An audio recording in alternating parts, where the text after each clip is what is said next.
Welcome. Today, we will explore the fundamental role of the GPU in modern artificial intelligence, evolving from a graphics engine to the computational heart of the AI revolution. To understand AI infrastructure, we must distinguish between the CPU and the GPU. While CPUs are designed for serial processing executing complex, sequential tasks, AI workloads operate differently. Generative AI uses neural networks to identify patterns and structures within data, a process that requires executing millions of mathematical operations simultaneously. GPUs are architected specifically for this parallel throughput. Unlike a CPU with a few dozen cores, a GPU consists of thousands of efficient cores capable of processing massive datasets in parallel. This fundamental architectural difference makes the GPU the only viable engine for the heavy lifting required by modern deep learning. This visual contrasts the processing models. On the left, the CPU processes tasks sequentially, one after another.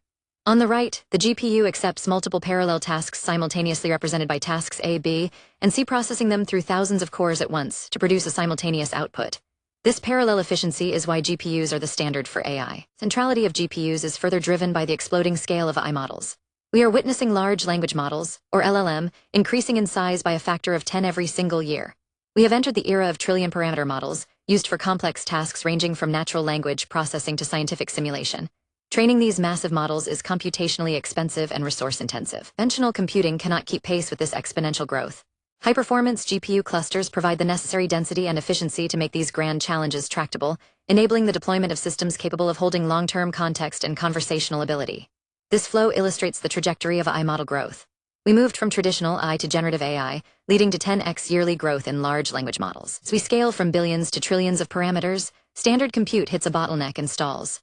To reach the trillion-parameter scale required for modern applications, GPU clusters are the required path forward. Modern GPUs offer more than just raw parallel speed. They include specialized hardware like tensor cores tailored for AI math. For instance, the NVIDIA Blackwell architecture features a second-generation transformer engine that supports FP8 and even FP for precision.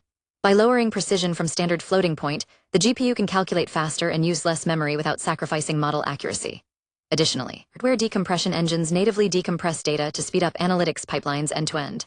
These innovations allow for up to 30x speedups in real-time inference compared to previous generations, optimizing performance for resource-intensive applications.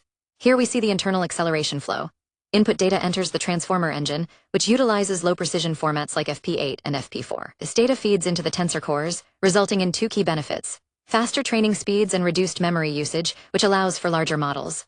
Both outputs converge to enable real-time inference. Finally, because AI is a distributed computing problem, a single GPU is rarely enough. To solve this, NVIDIA uses NVLink, a high-speed interconnect that allows multiple GPUs to share memory and computations as if they were a single device. In the GB200 NVL72 system, up to 72 GPUs are connected via NVLink to function as one massive accelerator with unified memory. Scale-up architecture delivers 8 TB/s of bandwidth per GPU 14x, that of PCIe Gen 5, reducing communication overhead and enabling real-time inference for trillion-parameter models that simply wouldn't fit on a smaller system. This diagram represents a rack-scale system like the GB200 NVL72. GPUs 1 through 72 are interconnected via high-speed NVLink, providing 8 terabytes per second of bandwidth. The loop at the bottom illustrates unified memory access, allowing all 72 chips to act as a single, cohesive supercomputer.